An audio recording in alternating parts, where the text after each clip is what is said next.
The brass feeding horn clanged against the stable trough like a death knell, and Isaac Greenfield's weathered hand stilled over the leather harness he'd been mending. In the amber lamplight filtering through the stable door, he watched the shadow play of conversation happening just beyond his reach, the Calder brothers' lips moving in shapes he'd learned to decode like scripture. He counted every lash, every broken hope, as his spirit crumbled under a master's cruel obsession. Georgia, 1856. The coastal air hung thick with salt and secrets, where Spanish moss draped the live oaks like funeral shrouds. On the Greenfield plantation, the Calder brothers' manor gleamed with polished brass and morning hymns, while in the quarters, men learned to speak in glances and women wove warnings into the hems of their skirts. Isaac had been born into silence, but he'd learned to hear with his eyes. 32 years of watching had taught him that a man's true words lived not in the sounds that passed his lips, but in the curl of his mouth when he thought no one was listening. The twitch of an eyebrow, the pause before a lie, the way guilt settled into the lines around a person's eyes like sediment in still water. The brass hearing horn sat heavy in his jacket pocket, a gift from a sympathetic doctor years ago, broken now but polished smooth by Isaac's nervous fingers. Dr. Whitmore had meant it as mercy, but Isaac had learned to see it as something else entirely. A reminder that silence could be more dangerous than sound, that the world's cruelest conversations happen just beyond the reach of those meant to hear them. In the stable, Isaac moved like morning mist, present but unnoticed, essential but invisible. The horses knew his touch, responding to the vibrations of his footsteps, the steady rhythm of his work. But it was the humans who fascinated him, who had taught him that deafness was not absence but opportunity. He'd been 12 when he first understood that his affliction was his advantage. Standing in the manor's kitchen doorway, delivering eggs from the hen house, he'd watched through the window as Master James Calder, the eldest brother with soft hands and softer conscience, argued with a man in a fine coat.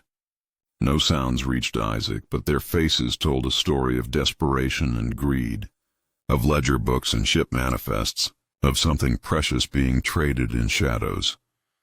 That was the day Isaac learned that the plantation's true business happened in whispers he couldn't hear, but lips he could read.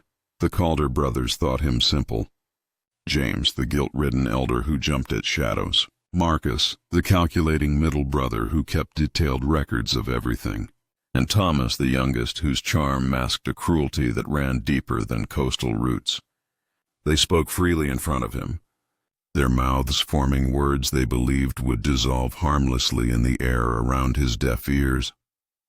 They were wrong. Isaac had mapped their secret language like a cartographer charting forbidden territory. He knew which ship captains received extra payment for discreet cargo handling. He knew which politicians visited under cover of darkness, their faces twisted with the kind of hunger that gold couldn't satisfy. He knew about the ledger books hidden behind false panels, where human lives were reduced to neat columns of profit and loss. And he knew about his mother. Sarah Greenfield had died when Isaac was 15, hanged for theft, they said. A silver candlestick had gone missing from the manor, found hidden beneath her cabin's loose floorboard. Open and shut case, the sheriff had declared. Justice served swift and sure. But Isaac had been in the kitchen that morning, watching through the window as Thomas Calder slipped something metallic into his coat pocket just hours before the search began. He'd seen the satisfaction that ghosted across the young master's face when the news came back from the quarters. He'd read the silent conversation between the brothers that night, their lips forming words like necessary sacrifice and loose ends tied. His mother had been innocent, murdered to protect secrets that Isaac was only beginning to understand. The broken brass horn grew warm in his pocket as he finished mending the harness. Around him, the stable settled into evening quiet, horses shifting in their stalls, leather creaking, the distant sound of laughter from the Manor's dining room, where the Calder brothers entertained guests who paid for more than just cotton and tobacco. Before we continue, drop a comment. Where are you from and what time is it there? Don't forget to subscribe. Tonight, like every night for the past 17 years, Isaac would return to his cabin and practice the art of being invisible. He would oil the brass horn until it gleamed like moonlight on water. He would trace the outline of his mother's face in his memory until her features sharpened like a blade being honed. And he would count the faces he'd memorized, the conversations he'd stolen, the evidence he'd gathered grain by grain, like a man building a mountain from sand. The Calder brothers had taught him that silence was weakness, that his disability made him less than human. But in their arrogance, they'd given him something far more valuable than sound. They'd given him their secrets. This is the true story of Isaac Greenfield, the deaf man who could not hear, but who learned to read the world well enough to topple his masters. While the Calder manor gleamed with varnish and varnished promises, Isaac Greenfield's world narrowed, one unread word at a time. The morning light caught the brass fittings on the stable door like scattered coins, and Isaac's hands moved through his daily rituals with the precision of a man who had learned to find certainty in repetition. Feed the horses, oil the leather, polish the carriages until they reflected the Spanish moss like dark mirrors. But beneath these mundane tasks his real work had already begun. The careful cataloging of faces, the patient decoding of conversations, the methodical construction of a case built from stolen glances and forbidden knowledge. Isaac read people like other men read weather. The curve of a lip meant deception. The twitch of a jaw signaled guilt. A pause before speaking always preceded a lie. He listened with his eyes, and in 32 years of silence, he had learned that the most dangerous conversations were always the ones meant to remain unheard. The Greenfield plantation sprawled across 2,000 acres of Georgia coastland, where ancient live oaks draped in Spanish moss created corridors of shadow and light. The manor house rose from this landscape like a white monument to prosperity, its columns gleaming with fresh paint that couldn't quite cover the rot beneath. Behind it, the quarters stretched in neat rows, 43 cabins housing nearly 200 souls who worked the cotton fields and rice paddies that made the Calder family rich. But the plantation's real wealth came from shadows. He remembered a childhood, not of school but of faces, his mother's laugh, the day a ledger page sealed her fate. Sarah Greenfield had possessed the kind of beauty that made men forget themselves, and the kind of integrity that made them remember their shame. She'd taught Isaac to read the world through touch and sight, to find meaning in the vibration of footsteps on wooden floors, to understand that silence was not emptiness but opportunity. The day she died, Isaac learned that some silences were full of screams. The Calder ledger kept more than crops. It kept favors, initials, ship names.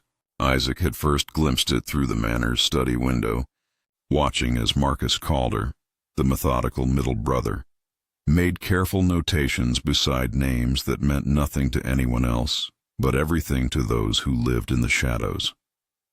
Ship manifests disguised as supply orders, passenger lists that recorded cargo instead of people, payment schedules that turned human misery into neat columns of profit. In the kitchen, where steam rose from great copper pots and the smell of bacon grease hung in the air like prayer, Isaac learned to lip-read in the corners, trades, port names, a politician's code word. The house servants moved around him like he was furniture, speaking freely of things they would never dare voice in the hearing world.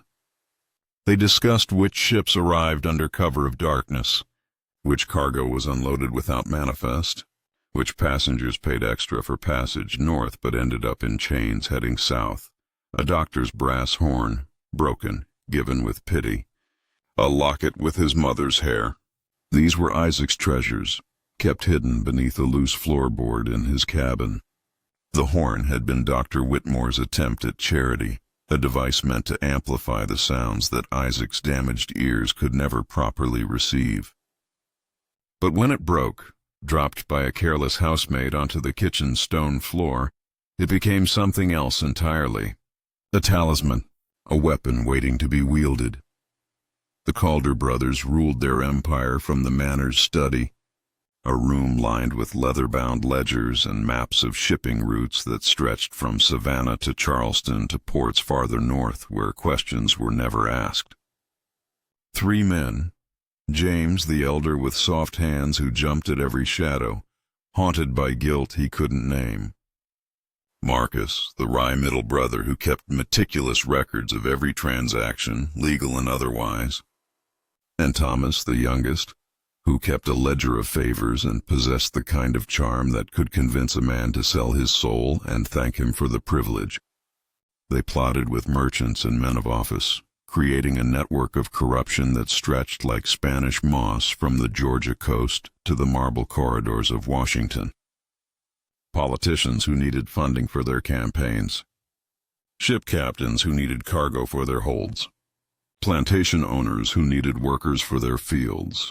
The Calder brothers provided solutions to all of these problems, and their solutions always involved human suffering disguised as business transactions.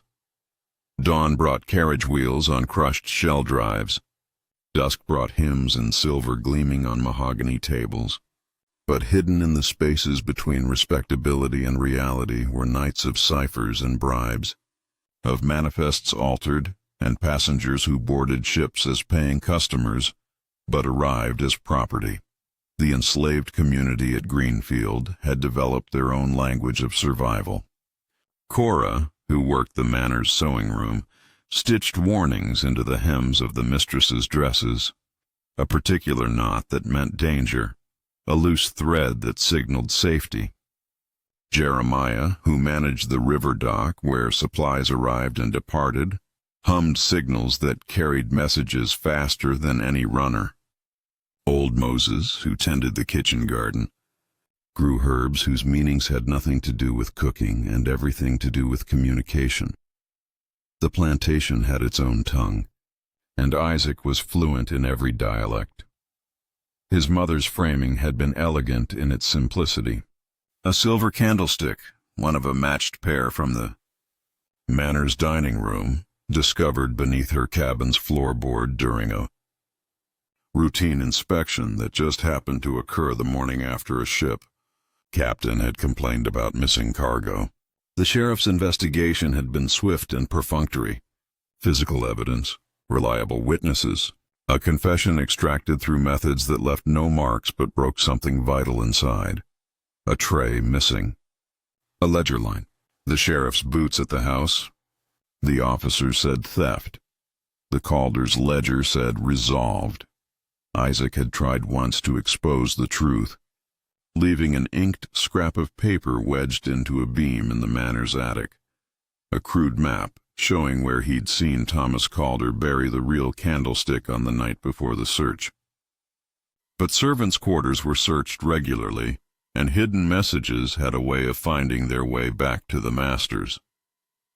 The price of hope was always paid in flesh, and Isaac learned to carry his evidence in his memory, rather than risk it to paper and ink. Dr. Whitmore had crossed the plantation yard only once after Sarah's death, his medical bag heavy with guilt and his pockets stuffed with the kind of remedies that couldn't heal shame. He'd given Isaac the hearing horn with hands that shook like autumn leaves, pressing it into the young man's palm while whispering words that Isaac couldn't hear but could understand through the desperate movement of his lips.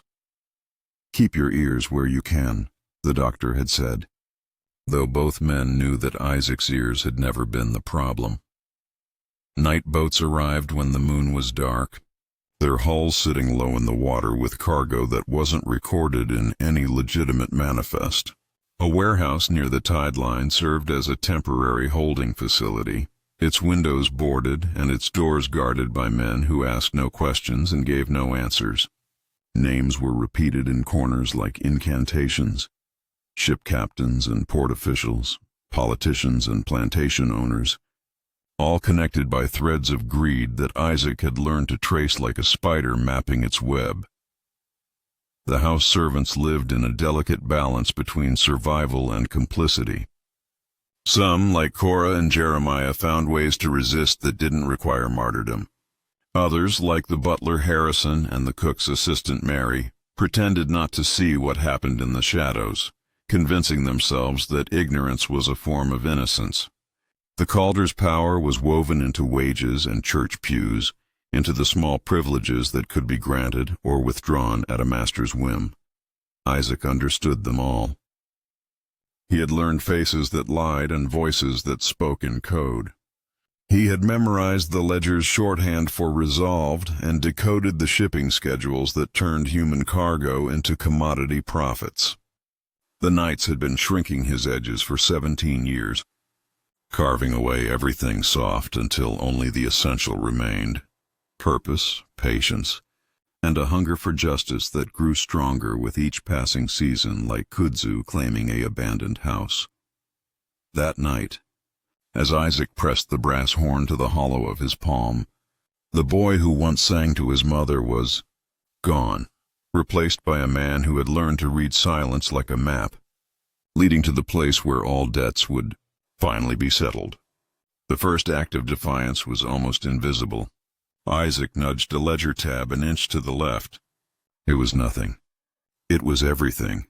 Standing in the manor's study during his weekly cleaning duties, Isaac had noticed Marcus Calder's obsessive precision, every paper aligned, every pen positioned at exact angles, every ledger bookmark placed with mathematical certainty. The middle Calder brother treated his desk like an altar to order, and Isaac understood that disrupting that order, even minutely, would create ripples that could be read and measured. For 3 days Isaac watched. Marcus entered his study each morning at precisely 7:15, reviewed his correspondence, consulted his shipping schedules, and made careful notations in ledgers that contained more than agricultural records. And for 3 days the misplaced tab went unnoticed, teaching Isaac his first crucial lesson about the psychology of power. Those who controlled everything often saw nothing. Isaac began cataloging the plantation's rhythms with the patience of a man who had learned that time was the only resource slaves possessed in abundance. He memorized the precise moment when James Calder hummed, always the same hymn, always before examining documents that made his hands shake. He noted which servants disposed of ink-stained papers in the kitchen fire, and how the ash patterns revealed what kinds of records were being destroyed. He tracked which courier met ships at the wharf during the dark hours before dawn, and how their conversations were always brief, coded, profitable. The stable became his observatory. Through the building's strategically placed windows, Isaac could watch the manor's comings and goings while appearing to focus on mundane tasks: oiling harnesses, grooming horses, repairing carriages that carried cargo more valuable than cotton. The brass horn in his pocket grew warm from constant handling as he practiced the art of invisible observation, learning to read not just lips but the space between words, the pauses that revealed more than any speech. His first real test came during the October Harvest Festival, when the plantation's regular routines dissolved into celebration and the normal rules of surveillance relaxed. Isaac deliberately altered the arrangement of tools in the stable's main room, moving items just far enough to create a pattern that would be noticed by anyone looking for signs of intrusion. It was a controlled experiment in detection, designed to map the boundaries of acceptable deviation. The discovery was swift and educational. James Calder's overseer found the alterations within 6 hours, and that evening a field hand named Samuel was publicly disciplined for carelessness in maintaining work areas. Isaac watched from the shadows as Samuel received 10 lashes for crimes he hadn't committed, each strike a lesson in how power protected itself through misdirection and scapegoating. But the punishment taught Isaac something valuable. The master's response patterns could be predicted and exploited. They would always choose public spectacle over private investigation, always prefer visible discipline to invisible justice. Their need to maintain authority made them blind to actual threats while they wasted energy fighting phantom ones. 2 weeks later, Isaac tested different boundaries. He began leaving coded signals throughout the plantation. Not in a horse's mane that meant, watch the dock at midnight, a pattern of stones beside the well that indicated new passengers arriving tomorrow, a specific arrangement of feed buckets that warned of increased surveillance. These signals were designed to build a communication network that could operate beneath the master's notice while serving Isaac's growing need for allies and information. Cora responded first, her nimble seamstress fingers leaving answering messages in the stitching of clothes sent for cleaning. A loose thread here meant message received. A reinforced seam there indicated information passed along. Within weeks, a dozen house servants were participating in conversations that happened entirely through fabric and thread, creating a language that existed in the spaces between normal domestic routines. But communication networks required trust, and trust was a luxury that enslaved people couldn't afford to waste. Isaac learned this when his coded message system expanded to include Jeremiah at the river dock and old Moses in the kitchen garden. The three men began coordinating their observations, sharing intelligence about shipping schedules and passenger manifests, building a picture of the Calder brothers' operation that was more detailed than any single perspective could provide. The betrayal came from Samuel, the same field hand who had been whipped for Isaac's first experiment in boundary testing. Desperate to avoid future punishment and hoping to gain favor with the overseers, Samuel began reporting the unusual activities he noticed around the plantation. Knots in horses' manes, servants passing signals through clothing, mysterious meetings near the well after dark. Marcus Calder's investigation was methodical and ruthless. He questioned every house servant, cross-referenced work schedules with reported activities, and used a combination of threats and rewards to extract information from those who might have knowledge of the communication network. Within a week, Cora found herself transferred to field work. Jeremiah was demoted to mucking stalls. Old Moses simply vanished one night, sold south to a plantation where questions about his disappearance would never follow. Isaac watched his carefully constructed network collapse and learned the hardest lesson of his education in resistance. Revolution required more than courage and communication. It demanded understanding human weakness and planning for inevitable betrayal. But betrayal also brought unexpected revelation. While searching Cora's sewing room for evidence of coded messages, Marcus Calder had discovered something unintended. A hidden compartment behind the room's wainscoting where previous seamstresses had stored records that the Calder family would have preferred forgotten. Letters from ship captains detailing special cargo requirements. Receipts for passengers who had paid for northern passage but never arrived at their destinations. And most damaging of all, a partial passenger manifest from 1839. That listed Sarah Greenfield as paying customer aboard a ship bound for Philadelphia, dated 3 days after her supposed execution for theft. Isaac discovered this information through careful observation of Marcus Calder's reaction to the found documents.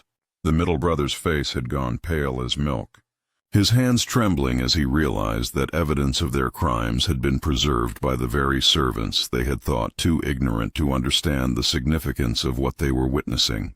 For the first time since beginning his campaign of resistance, Isaac saw fear in a master's eyes, fear that their carefully constructed narrative of legitimacy might be vulnerable to exposure. That night, alone in his cabin with the brass horn heavy in his palm, Isaac began planning his next phase of resistance. The communication network was broken, his allies scattered or disappeared. But the masters had revealed something crucial in their response to perceived threat. They could be panicked into making mistakes. Their fear of exposure was greater than their confidence in their power. Isaac realized that his approach had been too subtle, too dependent on others who had their own survival to consider. His mother's murder demanded justice that couldn't be achieved through coded messages and secret signals. It required something bolder, more direct, more personal. The Harvest Festival was approaching again, bringing with it the annual gathering of ship captains, port officials, and politicians who formed the Calder brothers' network of corruption. This year, instead of observing from the shadows, Isaac would find a way to step into the light. Instead of building networks that could be betrayed, he would become a network of one. The brass horn had been polished to mirror brightness, its broken surface transformed into something that could catch and reflect light in ways that drew attention rather than deflecting it. Isaac had learned to weaponize his invisibility, but now he needed to discover how to weaponize visibility, how to turn his status as a deaf slave into a position of power that could bring down the entire structure of lies that had protected his mother's killers for 17 years. Standing at his cabin window, looking across the plantation toward the manor where lights burned late into the night as the Calder brothers planned their festival of corruption, Isaac felt something shifting inside his chest. The broken silence that had defined his life was no longer just a wound. It was becoming a strategy. The storm that lashed Savannah on the night of November 15th matched the tempest in Isaac Greenfield's soul. And as he stood in his cabin doorway watching lightning illuminate the manor house like accusations written in fire, he wondered if justice would make him whole or leave him hollow as the brass horn that hung heavy in his coat pocket. Rain drummed against the cabin's tin roof with the rhythm of his mother's fingers on her sewing. And for a moment Isaac was 17 again, watching Sarah Greenfield's hands create beauty from scraps, while she hummed songs he could feel in his chest but never hear. The memory sharpened his resolve like a blade drawn across stone. Tonight, her name would finally be spoken in the light instead of whispered in shadows. The Harvest Festival had transformed the manor into a beacon of false prosperity, its windows glowing amber against the storm while carriages arrived despite the weather, their occupants eager to celebrate another profitable year of human trafficking, disguised as agricultural success. Isaac had spent weeks studying the guest list, memorizing faces through the study window as the Calder brothers finalized their arrangements. Ship captains from Charleston and Wilmington, port officials whose blindness to illegal cargo came at premium prices, politicians whose moral flexibility matched their financial needs. But tonight, their gathering would become something unplanned, a trial where the defendants served as their own prosecutors. Isaac's final preparations had taken months of invisible labor. Hidden beneath the loose floorboard that had once concealed his mother's few treasures, he had assembled an arsenal of evidence that could destroy the Calder family's carefully constructed respectability. Passenger manifests copied during brief moments alone in the study. Shipping schedules that revealed the true nature of cargo disguised as agricultural supplies. Letters from corrupt officials detailing the costs of their cooperation. And most damning of all, the partial manifest that proved Sarah Greenfield had been a paying passenger, not a thief. When the Calder brothers had her killed to protect their secrets, the brass horn sat in his palm like a sacrament, its broken surface reflecting the lightning that split the sky above the plantation. Dr. Whitmore had intended it as charity, but Isaac had transformed it into something else entirely. A talisman of memory, a symbol of silence weaponized, a tool that would amplify truth in ways its creator never imagined. Through the storm, Isaac made his way toward the manor, moving with the practiced invisibility of a man who had learned to exist in the spaces between other people's attention. The kitchen entrance stood unlocked, a breach in security that occurred every year during the festival when servants moved constantly between the main house and the quarters, carrying food and drink and gossip that revealed more than any official communication. Inside, the manor hummed with celebration. Crystal glasses caught candlelight and threw it back in patterns that reminded Isaac of broken stars. The sound of laughter and conversation vibrated through the floorboards beneath his feet, creating a rhythm he could feel even if he couldn't hear. From the main dining room came the scent of roasted meat and tobacco smoke, the familiar perfume of power at leisure. Isaac slipped through the servant corridors with the fluid grace of water finding its course, avoiding the few house staff still moving through the building while the masters entertained their guests. His destination was the study where Marcus Calder kept his most incriminating records, but his route took him past the dining room's partly open door, and what he saw there made him pause in shadows that suddenly felt inadequate. Thomas Calder stood at the head of a table surrounded by men whose faces Isaac recognized from months of careful observation. The youngest brother held a wineglass in one hand and a leather portfolio in the other, and his expression carried the satisfied arrogance of a man who believed himself untouchable. "Gentlemen," Thomas was saying, his lips forming words that Isaac read with 17 years of practiced skill. "This year's harvest has exceeded all expectations. Our innovative partnership with Northern Transportation Interests has proven most profitable for everyone involved." The guests raised their glasses in a toast that made Isaac's blood freeze in his veins. They were celebrating his mother's murder, turning the anniversary of Sarah Greenfield's execution into an occasion for congratulating themselves on their criminal efficiency. In that moment, any remaining doubt about the necessity of his actions evaporated like morning mist before a killing sun. Isaac continued toward the study, his movements now charged with purpose that transcended personal justice and approached something far more dangerous, righteous fury controlled by methodical intelligence. The study door stood slightly ajar, golden light spilling into the corridor like liquid gilt.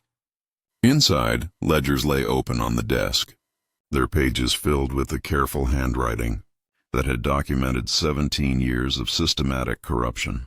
The brass horn seemed to pulse in Isaac's palm as he stepped across the threshold into the room where his mother's fate had been decided, the desk where Marcus Calder had forged the evidence that condemned her, the chair where Thomas Calder had planned her execution, the window through which James Calder had watched her die and felt something that might have been regret if he'd possessed the courage to act on it.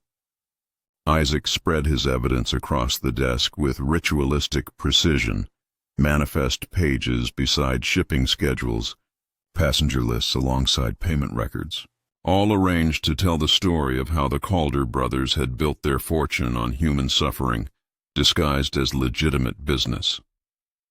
At the center of this paper constellation, he placed his mother's torn locket, its chain broken but its contents intact, a lock of Sarah Greenfield's hair, and a miniature portrait that showed her face as it had been before fear and desperation, carved lines into her features. The sound of approaching footsteps vibrated through the floorboards, and Isaac positioned himself beside the desk where shadows would keep him concealed until the crucial moment. His hand closed around the brass horn, feeling its weight and balance, understanding finally why Dr. Whitmore had pressed it into his palm all those years ago, not as a tool for hearing, but as an instrument for making himself heard. Marcus Calder entered first, his face flushed with wine and satisfaction, followed by two ship captains whose names appeared frequently in the documents spread across the desk. The middle brother was speaking as he crossed the threshold, his words forming shapes that Isaac had learned to decode like a native language. The Philadelphia route has proven particularly profitable this season. Passengers pay premium prices for northern passage, and southern plantations pay even more for unexpected labor acquisitions. The trio stopped abruptly when they noticed the documents scattered across the desk, their faces shifting from confusion to comprehension to something approaching terror as they realized what they were seeing.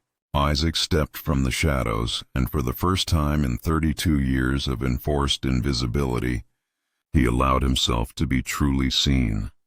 "My name is Isaac Greenfield," he said, his voice carrying clearly in the sudden silence.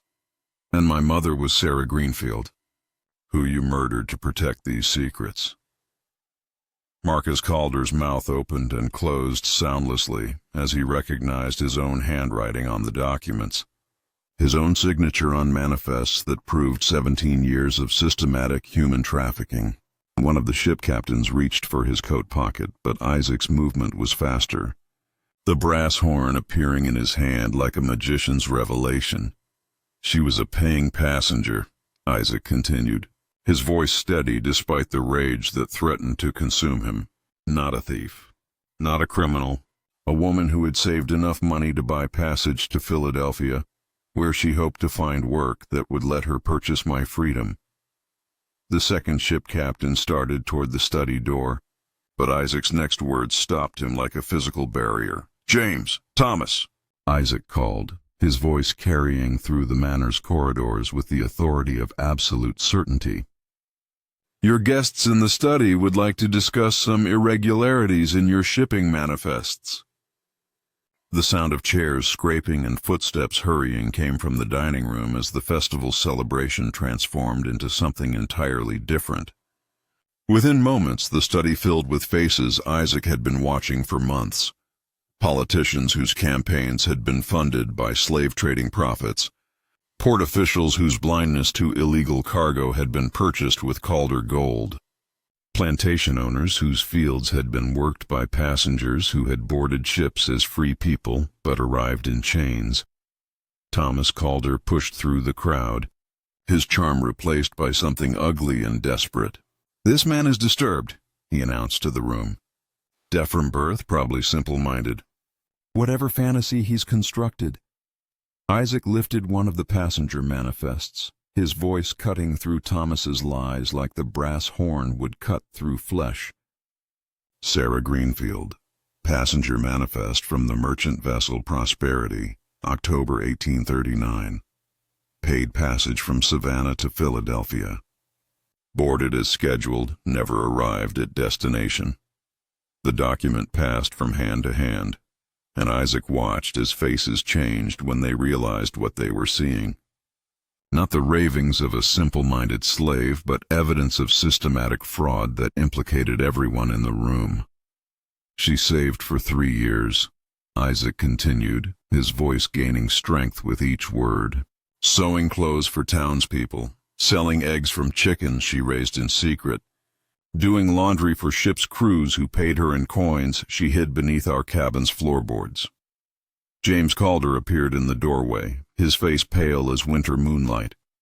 "Isaac, you don't understand the complexities." "I understand perfectly," Isaac replied, pulling out the forged theft report that had condemned his mother. "I understand that you planted a silver candlestick in our cabin after she boarded your brother's ship. I understand that you had her arrested, tried, and executed while she was already 3 days at sea, believing she was traveling toward freedom." The brass horn caught the lamplight as Isaac held it aloft, and every eye in the room fixed on its broken surface like sinners staring at a cross. "This was a gift from Dr. Whitmore, who tried to give me hearing, but I didn't need to hear your conversations to understand your crimes. I learned to read your lips, your faces, your ledgers. I learned to see the truth that you hid behind laws and respectability." Marcus Calder lunged toward the desk, trying to gather the scattered documents. But Isaac's movement was anticipated, practiced, final.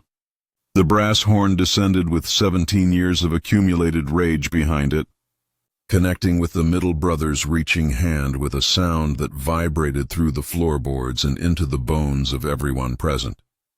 Marcus screamed and fell backward, his hand shattered, blood spreading across the manifests like ink that finally told the truth about the Calder family's fortune.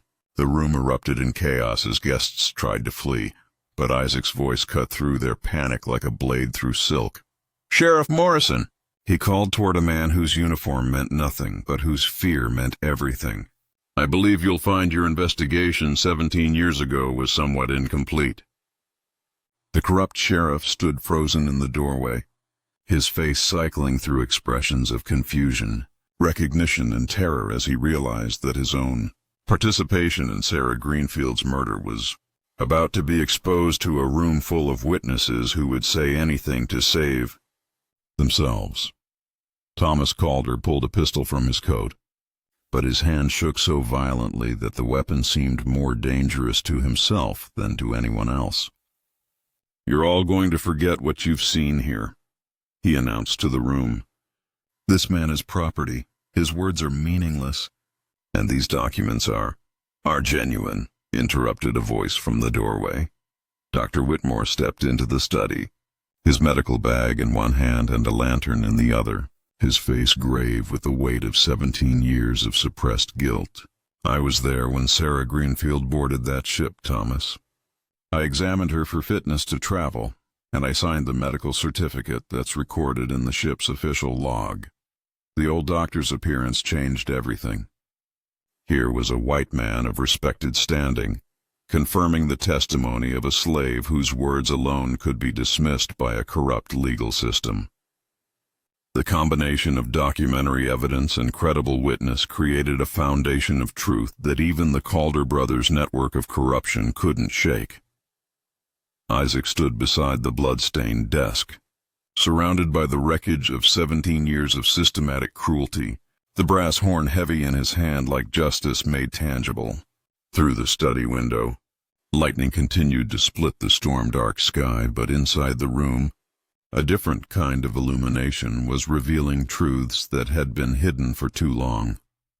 The guests who had come to celebrate were now witnesses to their own crimes, their faces pale with the understanding that their network of corruption had been exposed by the very silence they had counted on to protect them.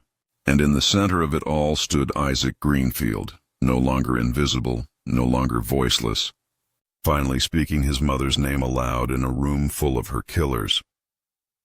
Morning found Isaac Greenfield standing in the manor's ruined study, surrounded by scattered evidence and broken men, the brass horn resting on the blood-stained desk like a gavel in a courtroom where justice had finally been served.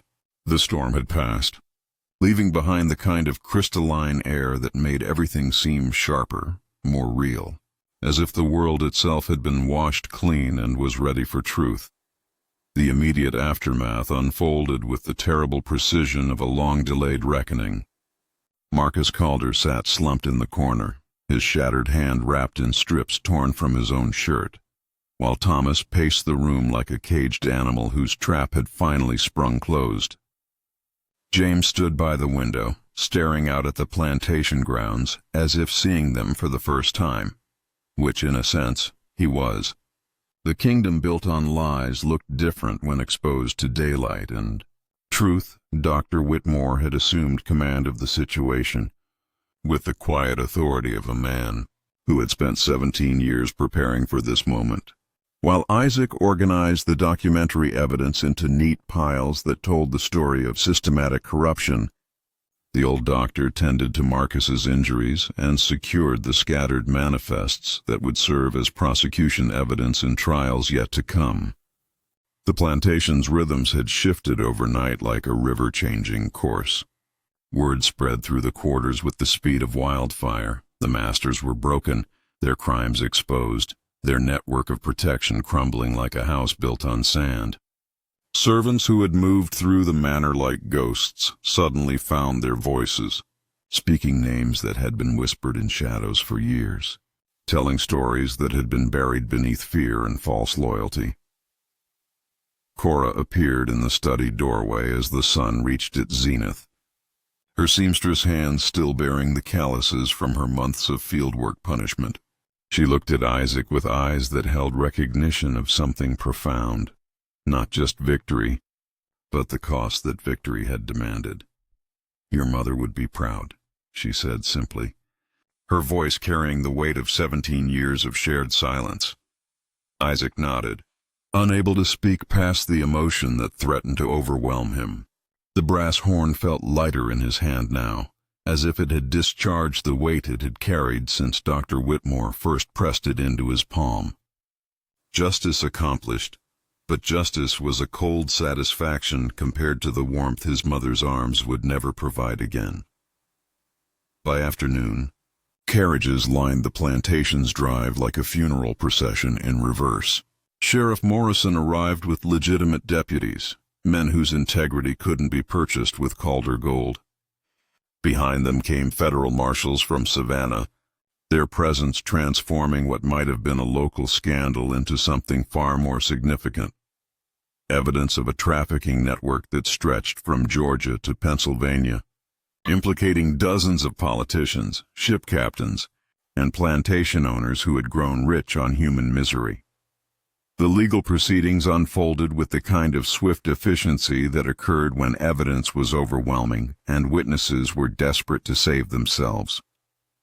Thomas Calder was arrested first, his charm finally inadequate to the situation he faced. Marcus followed, his broken hand a visible symbol of how quickly power could crumble when built on lies. James, perhaps because of some residual conscience or perhaps because of cowardice, began cooperating with authorities before the handcuffs were even applied. But Isaac's victory extended far beyond legal justice. The manifests and shipping records he'd gathered provided prosecutors with a roadmap to an entire network of corruption that had operated for decades beneath the veneer of Southern respectability. Port officials in Charleston found themselves facing federal charges. Politicians in Washington discovered that their careers were ending along with their freedom. Ship captains who had transported human cargo learned that the ocean couldn't wash away their guilt. The ripple effects spread like cracks in ice. Other plantations found their records scrutinized, their shipping connections investigated, their political protections withdrawn. The system that had protected slave traders by calling them agricultural businessmen began to collapse as public attention focused on the human cost of profits disguised as prosperity. Within weeks, Isaac's story had traveled beyond Georgia's borders. Northern newspapers picked up the account of the deaf slave who had exposed a trafficking network through patient observation and methodical documentation. Abolitionist speakers began telling his story at meetings where Isaac's name became synonymous with the power of truth to overcome systematic oppression. But fame, Isaac discovered, was as complex as justice. He found himself the subject of articles he couldn't read, speeches he couldn't hear, a symbol for causes he hadn't chosen to represent.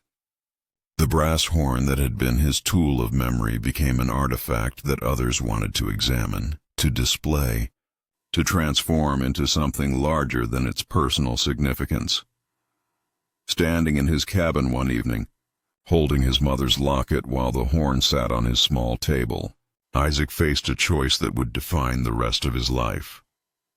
Dr. Whitmore had offered him passage north, to Philadelphia, where his mother had intended to go, where he could disappear into the anonymity of urban life and try to build something from the ashes of his victory, or he could remain, using his newfound visibility to help others navigate the complex process of seeking justice in a system designed to deny it. The quarters were full of people who had stories like his, family members sold away, loved ones murdered to protect white secrets, evidence hidden in plain sight by those who assumed slaves couldn't read or remember or plan. The decision came to him not as revelation but as recognition of something that had been growing inside him throughout the long years of preparation. His mother's death had been personal, but the system that killed her was universal. The network that had protected her murderers was still mostly intact, damaged but not destroyed, ready to adapt and evolve and continue its profitable business of turning human beings into commodities. Isaac chose to stay and fight. He established what became known as the Greenfield Network, a system for gathering and preserving evidence of crimes against enslaved people, using the same patience and methodical observation that had brought down the Calder brothers. Working with Dr. Whitmore and a growing circle of allies, both black and white, Isaac began documenting the systematic nature of trafficking operations throughout the South. The brass horn became his signature, carried to meetings where its presence reminded everyone that silence could be weaponized, that those who seemed powerless might be gathering strength in ways their oppressors couldn't imagine. Isaac learned to use his deafness as an advantage in negotiations and investigations, his inability to hear making others assume he couldn't understand their whispered plans and coded conversations.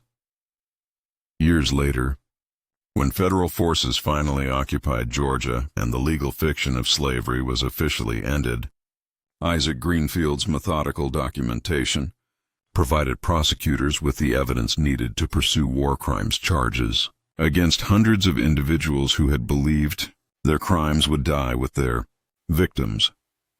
The plantation where he had been born became a school. Its manor house transformed into classrooms where children learned to read and write and think for themselves. The study where his mother's murder had been planned became a library where her portrait hung beside a display case containing the brass horn that had helped bring her killers to justice. Isaac lived to see former slaves become teachers, doctors, lawyers, politicians, people whose parents had been bought and sold like livestock, now participating fully in the democratic process their labor had helped build. He watched the children and grandchildren of his former allies grow up free, educated, proud of ancestors who had resisted oppression in ways both large and small. But perhaps his greatest satisfaction came from the simple fact that his mother's name was finally spoken openly, recorded in official documents, remembered by people who had never known her but understood what she represented. Sarah Greenfield's portrait in the school library bore a plaque that told her true story, not as a thief executed for stealing a candlestick, but as a woman who had saved money to buy freedom and died because her dreams threatened men who profited from human bondage. On quiet evenings, Isaac would sit in the school's garden and watch students studying beneath the live oaks draped in Spanish moss, their voices carrying across the grounds where once only whispers and coded signals had been safe. The brass horn rested in his lap during these moments, no longer a weapon or a talisman, but simply a reminder that silence had never been absence. It had always been preparation for the moment when truth would finally find its voice. Isaac Greenfield's name would be spoken in the quarters and on river docks, whispered not as a silent thing, but as proof that even the most overlooked voice can rewrite a ledger, challenge a system, and transform the meaning of justice itself.